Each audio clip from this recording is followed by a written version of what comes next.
Yan ang kasiyahan.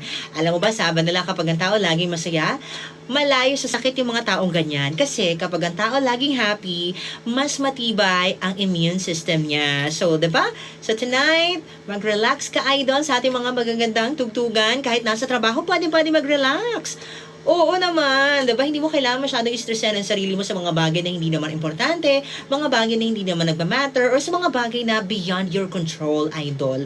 Oo, yung mga kontrolado mo lang, doon ka mag-focus. Sa mga bagay na hindi mo kontrolado, ipagdasal mo na lang yan. So tonight, before you go to bed, mag-pray ka, say a little prayer, be grateful sa mga blessings na dumating, sa mga darating pa, ipagpasalamat mo na, diba?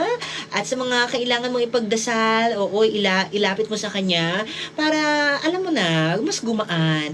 At later on,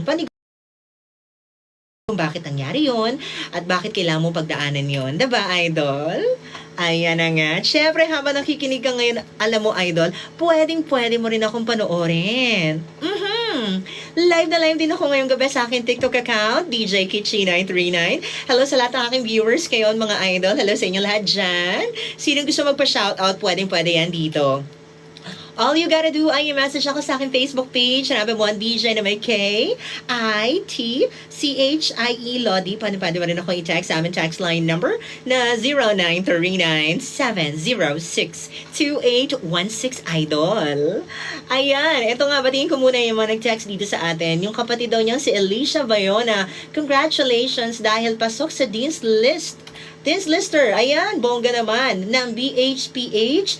Kaya naman daw laging butas ang bulsa ni ate niya na si Alex ng Fairview. Okay lang yan, ano? Alam mo, isa yan sa mga rewarding kapag nagpapaaral ka ng kapatid tapos nakikita mo yung kapatid mo